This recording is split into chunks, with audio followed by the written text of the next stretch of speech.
I'm pregnant with Tom's child, so divorce him and hand him over to me. Suddenly, Michelle asked me. With tearful eyes, Michelle smiled faintly, stroking her belly, harboring the love child with my husband. Knowing Michelle's bad history with men, I couldn't even sigh. It wasn't surprising anymore. She used to switch boyfriends frequently during our student days. And she always seemed to target men who already had girlfriends. Michelle was shedding tears with her beautiful face.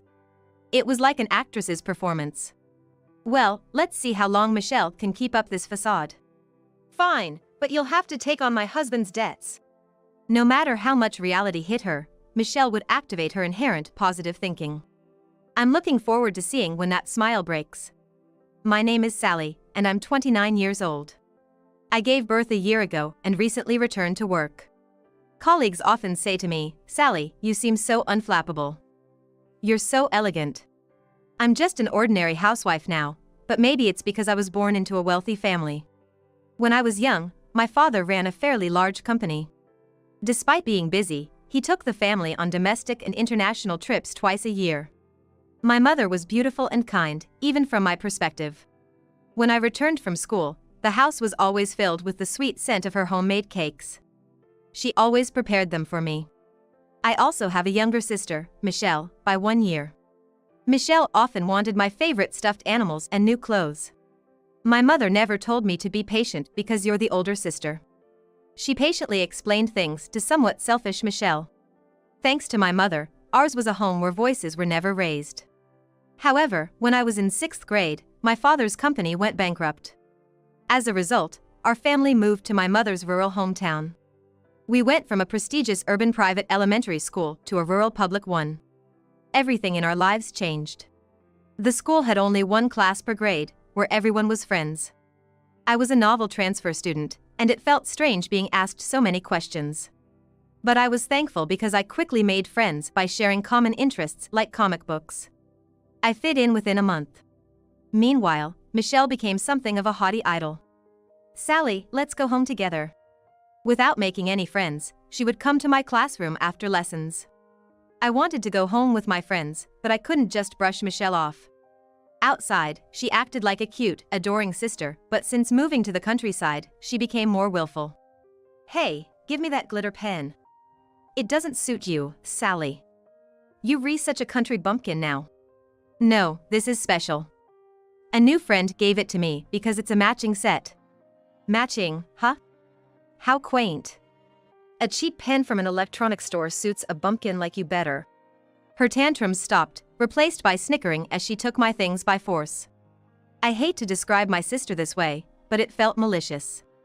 I thought I was blessed with friends at my new school, but soon I found myself isolated in the classroom. "Hey, let's hang out after school." I tried inviting friends, but they were indifferent. "No, we won't." "Why? Did I do something wrong?" "We were never friends to begin with. I bet a city girl like you despises country bumpkins." I was taken aback, unable to understand their sudden anger. When I looked around, everyone in the class was giving me cold stares. Then, Michelle suddenly appeared. "Sally, let's go home together." With nowhere else to belong in the classroom, I quickly left school with Michelle pulling at her arm. "Sally, let's go home together again tomorrow." She was a bit selfish, but I believed Michelle was the only one who stood by me. Eventually, I found out why I was isolated. Someone had thrown away the glitter pen, identical to the one I had with my friend, in the school's trash bin. And it was labeled with a permanent marker, calling me a tacky country girl. I didn't do that. I desperately denied it, but thankfully, the teacher believed me and helped mend my friendship. We made up, but things never got back to how they were. Maybe if we were even younger, a simple sorry would have sufficed, but being in elementary school is a tricky age. My classmates accepted me again, but it felt like there was an invisible wall. Did Michelle do it? Michelle was the one who took the glitter pen from me. I couldn't help but suspect that she was the one who threw it away. "What are you talking about?" "I don't know anything." "Maybe it was harassment from the girls you thought were your friends." "Sally, they probably all hate you." No matter how much I pressed, Michelle just smirked and never admitted it. Even after that, weird rumors like me bad-mouthing friends circulated, and Michelle was the likely culprit. Yet, she clung to me with an innocent face, saying I love my Sally, which was frightening. Mom, who I relied on, had started working and was unaware of this situation. I didn't want to worry her with this extra burden. As a result, we were probably seen as loving sisters by others. Michelle didn't make specific friends for a while, but as a middle schooler, she started getting attention from boys. She was demure and mysterious, attracting them. But there was a problem: she would casually date boys who already had girlfriends. Oh, were you dating him? I'm sorry. But it's not like I seduced him. I was just loved. And she would even make taunting comments to the girls who got dumped. As a result, she made enemies of all the girls. But the boys doted on her. I wanted to pretend I didn't know her, but in a small town with only one class per grade, everyone knew we were close sisters. Sally, let's go home together. Strangely, despite having boyfriends and admirers, she always chose to go home with me. Michelle clung to my arm, acting like a cute kitten. Just when I managed to make friends, I couldn't bear being thought of as part of her man-crazy crowd. In fact, many girls saw me as an enemy. I had never even had a boyfriend, but because of Michelle, I felt terribly uncomfortable. Moreover, I was wrong to think boys didn't like me. It turned out Michelle was spreading rumors like my sister is so harsh to me, playing the tragic heroine.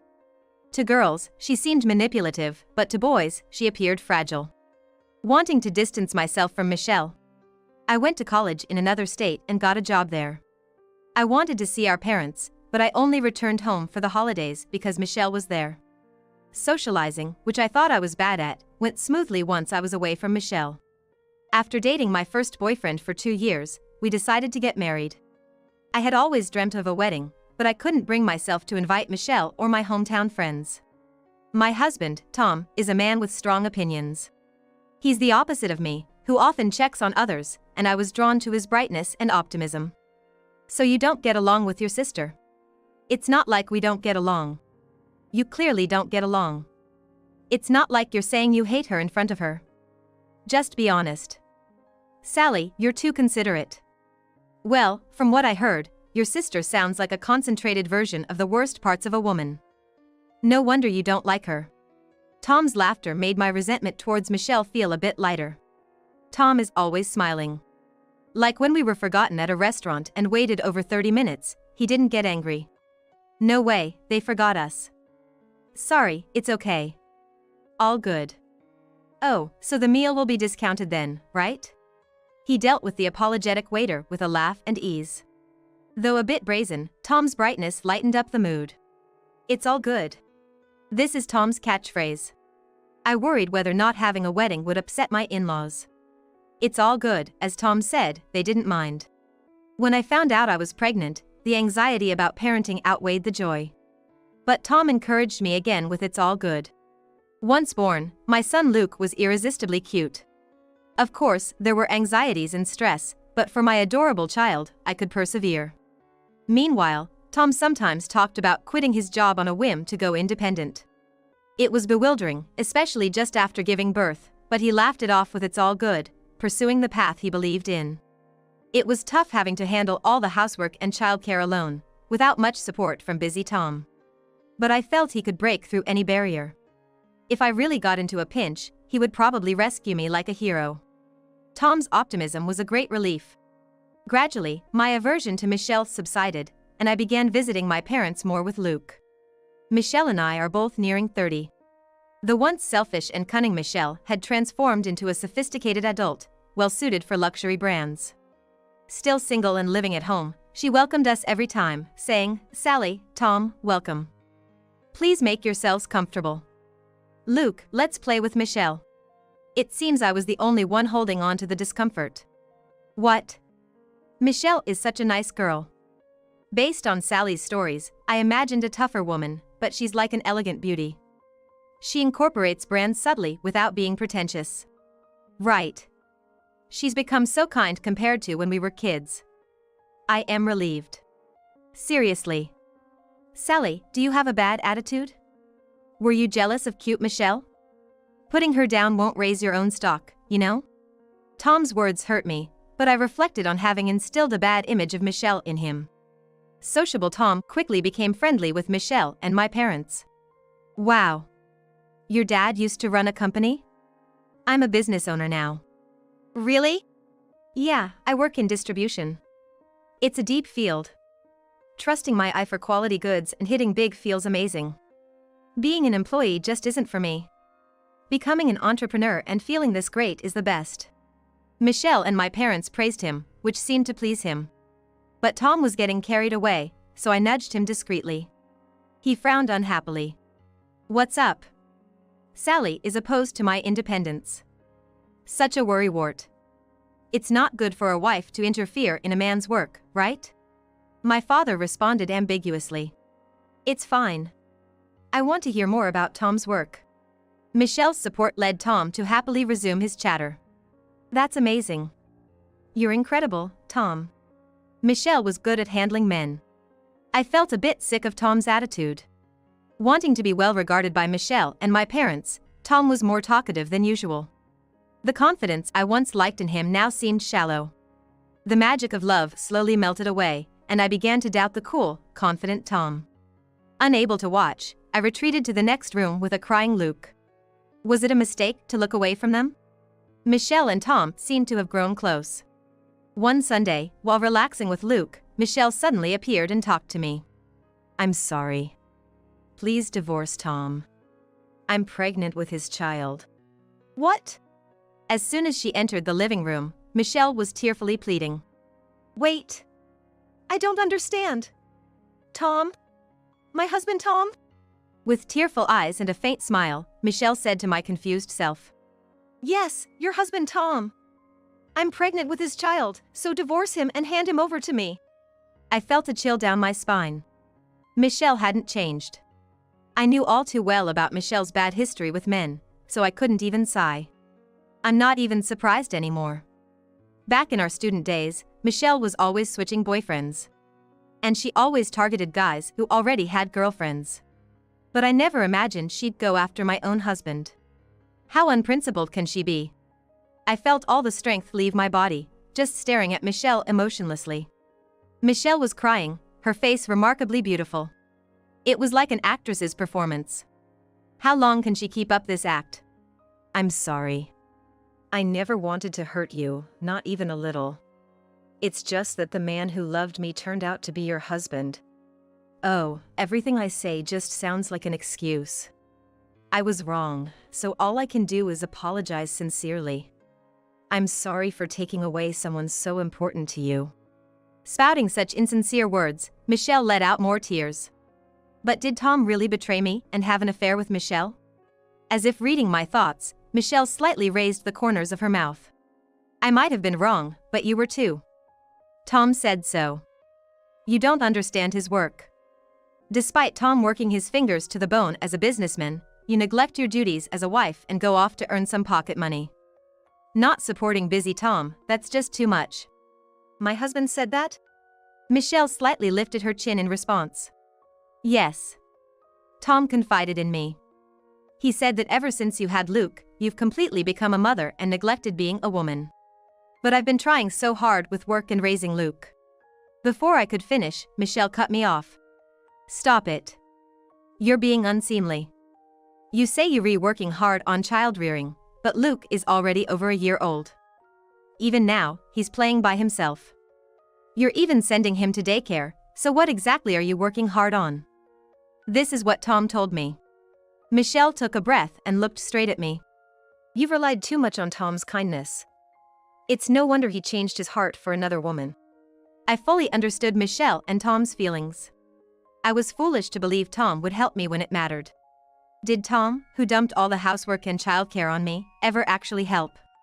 Now, I'm so used to doing everything alone that I wouldn't be troubled without Tom.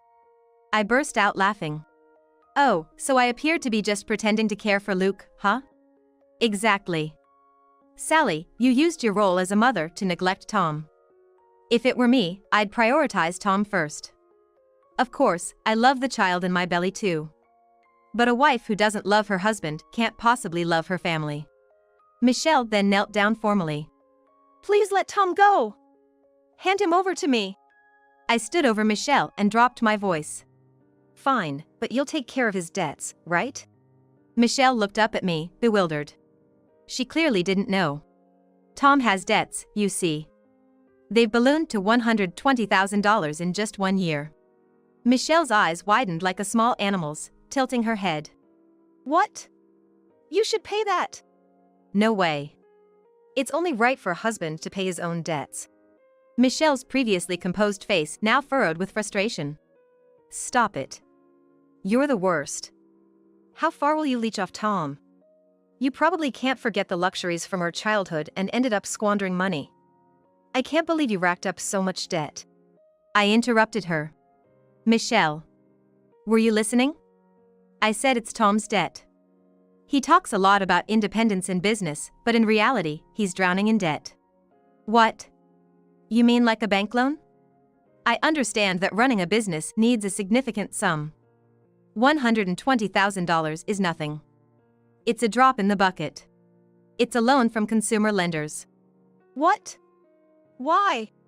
Michelle's mouth twitched, deepening the lines on her right cheek. But Tom said he just nailed a big deal recently. He said his work is going perfectly. Oh, right. There was that recent success. You know, with that very famous card game. A glimmer returned to Michelle's eyes. Oh, Tom works in gaming? I'd prefer something more intellectual, but well, it's an era where not just kids but adults enjoy games too. It's promising, right? It seems Tom has only shown the surface. Michelle likely didn't ask for details, not really interested in Tom's inner workings. Tom's amazing, she smiles, probably not even listening to the whole story. Michelle quickly recovered after hearing about the debt, surprising me with her swift turnaround. Their baseless confidence made me think that Tom and Michelle were quite alike. I was curious to see when Michelle's smile would fall apart. The new wife, let me show you Tom's workroom. I said, leading her to the room at the far end of the house. I switched on the light in the dark, curtain-drawn room. The room was overflowing with items, making the walls and floor nearly invisible.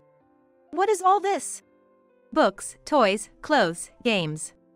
There was no coherence in the type of items, just a mess. All of these were apparently Tom's precious products. This is Tom's work. Work. This looks more like a storage room. Yes, a storage room. Filled with unsold items. Michelle looked utterly confused. These are unsold products. Tom is into retail arbitrage. Retail arbitrage? Michelle's expression remained clueless. The bright world of flattery she lived in didn't seem to include jobs like this. Haven't you heard about it in the news? Well, it's reselling. Michelle's face twisted in realization. Reselling, as in hoarding tickets for popular concerts and then selling them at unbelievable prices to desperate fans who couldn't get them? Those scalpers. I saw an emotional Michelle for the first time. As a child, she used to hide stationery and posters of famous idols. I don't watch TV, so I don't know the trends. I like ballet, she'd claim, but it seems she had a past of being troubled by scalpers. Tom's a scalper? No way! That's when Tom came home. Probably rushing back after hearing that Michelle was confronting me. Michelle confronted him. Is it true you're a scalper? Tom looked into Michelle's eyes and answered sincerely. What I do is retail arbitrage. I don't know what lies Sally told you, but it's a respectable part of the distribution industry. It's a tough job that requires the ability to foresee market trends. So it's different from scalping? Well, yeah. Tom hugged Michelle, trying to gloss over his hesitant response. Don't worry. I'm gonna make it big in this world. I'll make you happy, Michelle. Tom. It was like a love drama with Michelle as the actress. Her eyes softened. I had to bring them back to reality. Before Tom makes it big, this storage room will probably get there first. They both froze. Tom started retail arbitrage a year ago. This room is filled with unsold items. Can you really sell all of this? Of course, I can sell them. Oh, sure. They'll sell quickly at a recycling shop. But you won't get even half the purchase price, right? Michelle and Tom, still in each other's arms. Tom turned away, his smile straining. Michelle held him tightly, her face like a demon's. For a failing retail arbitrage business, you sure talked big about being an entrepreneur. I was embarrassed just listening next to you. But I'm not an employee. So you say you're an entrepreneur? Hilarious. I couldn't help but laugh aloud. If you were making decent money, fine. But Tom, what are you doing? Just buying things that might sell, and ending up with excess inventory. Buying stuff you can't sell or use, that's just wasting money. Michelle stopped hugging Tom and stepped back. Michelle, it's different. Until now, I couldn't succeed because Sally didn't support my work. But with you, I'll make it. Definitely. We're getting married, right? Tom appealed to her passionately. There's a baby in your belly, right? I'll work harder than ever. Let's get married. Michelle, touched by Tom's passion, nodded, placing her hand on her belly. They hugged again. Tom grinned slyly. What a farce. I was curious to see what would happen when two overly positive thinkers got together. Sally, let's get divorced. Sure. Good luck. Tom and I got divorced immediately. Then he remarried Michelle. Luke and I went back to my parents' house, and Michelle moved into Tom's apartment. By then, her pregnancy was noticeable. We are getting a baby. Mom will be happy, she chirped. However, my parents ignored all of Michelle's attempts to contact them and never met her. Mom and Dad are surprisingly stubborn, huh? Michelle seemed to think that once the baby was born, our parents would change their attitude towards her. She didn't seem too concerned about it. Meanwhile, Tom's marriage wasn't what he had expected. Hey, doesn't Michelle have any money? Just 3 days after their wedding, Tom came to me to confirm this. It appeared that he had always seen Michelle as a wealthy young lady. Since our childhood when our family was affluent, Michelle's demeanor hasn't changed. She couldn't accept the fact that we were no longer wealthy. That's why she distanced herself from her school friends and always acted like she was out of reach. Our family was just an ordinary, if not slightly poor, household. But Michelle always wore high-end stuff. Yeah, but most of those are probably fake. Michelle is a part-time worker. She doesn't have that kind of money. Fake? No way.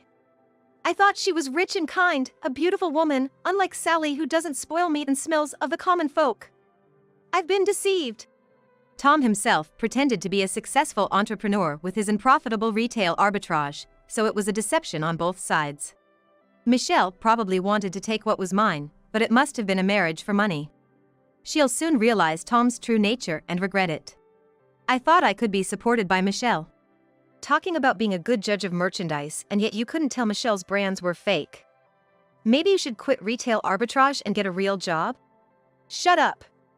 They looked real. Just like the real thing. Tom, holding his head in frustration, suddenly seemed to have an idea. I could almost see the gears turning in his head. With a mischievous face, he nodded a few times. Maybe I'll try with high-end goods next time. I started to warn him but then held back. What happens to him is no longer my concern. Half a year later, Tom and Michelle came running to our parents' house. Dad tried to turn them away. But they wailed and screamed so loudly it was a nuisance to the neighbors, so we reluctantly let them in. Please lend us some money. It was hard to understand them through their crying, but they seemed to be in financial trouble. They had sold fake brand items as real and were now being demanded refunds by the buyers. Riding high on their successful sales, they had already splurged all the money. We don't have any money to lend you. My dad calmly refused. Dad, your beloved daughter is in trouble. Won't you help her? They're threatening to sue us if we don't refund them right away. Even as Michelle clung to him, Dad sadly shook his head. Why don't you take out a loan? Tom has been doing it for his purchases, so it shouldn't be a problem now. Tom scratched his head. I can't borrow anymore. Incredibly, he hadn't used the earnings to pay off his debts. The fake brand purchases were also on credit, and he had only been paying the interest. I wondered how much his debt of $120,000 at the time of our divorce had ballooned to. I'm glad I divorced. I accidentally said out loud. Michelle lunged at me. What do you mean by that? Why did you push such a debt-ridden man onto me?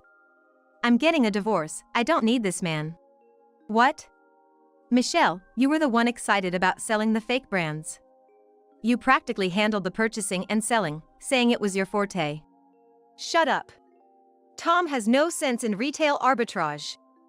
I made a profit thanks to me, so be grateful. They were indeed a perfect match. My mother, who had been silent, became Michelle's target. Mom, I had a baby. He's adorable. You want to see your grandchild, right? Lend us some money if you want to see him. No, thank you. Are you discriminating against your grandchild? That's awful.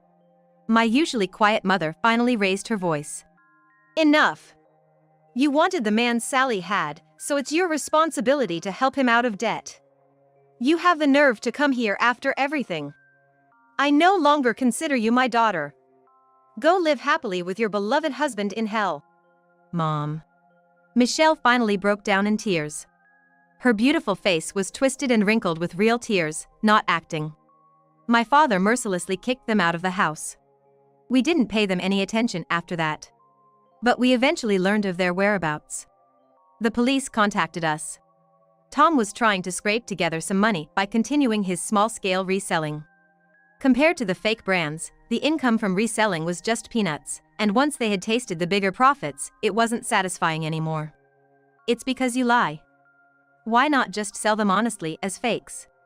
Great idea. I buy them because they're reasonably priced fakes, after all. The selling price will be a bit lower, but let's make a fortune again. And so, they got back into selling fake brands. After the previous uproar, they refunded the noisy complainers and dodged the rest. Return our money, we'll sue you. Despite these threats, they weren't punished and assumed they were safe. But bad deeds eventually catch up to you. They were finally charged with their crimes. I apologize for the trouble caused by my foolish daughter. My father repeatedly apologized to the police. He never asked for leniency. Instead saying, she hasn't shown any remorse. Please punish her severely. Michelle and Tom claimed they didn't know the items were fake, but the police didn't buy it and they were arrested. With no remorse and no compensation to the victims. They received actual prison sentences. They wailed "I'm sorry" when it was decided, but it was too late. And upon release, they'll still face a mountain of debt. I'm so glad I divorced. I feel this deeply. Tom, who bragged about his distribution acumen, ended up like this. I'm grateful to Michelle for giving me the wake-up call. I still live at my parents' house. I haven't remarried, but Luke now has a little brother. We took in Michelle's child. We're not wealthy, but without wasteful pretenders as parents, we manage just fine. By the way, I'm no longer told Sally, you seem like you wouldn't get angry by my colleagues. Handling two rambunctious boys leaves no room for calm. Luke is 5, Michelle's child is 3. Every day is incredibly noisy, it's almost maddening. Stop fighting all the time. When I turn into a demon, the two stop their quarreling. Look at each other, and run away as fast as they can. They know that jumping into their grandmother's arms is a safe zone. Well, so full of energy, my mom says, patting their heads. I'm the one to get angry, and grandma's the one to spoil them. The kids are innocent, so I've decided to raise them equally. They don't have to be outstanding or rich, just kind-hearted adults. Now, my throat is hoarse from all the yelling. Want some honey candy? The kids ask, offering candies in their little hands. Thank you, you're so kind. They smile shyly. They may be wild and noisy, but they're my adorable children.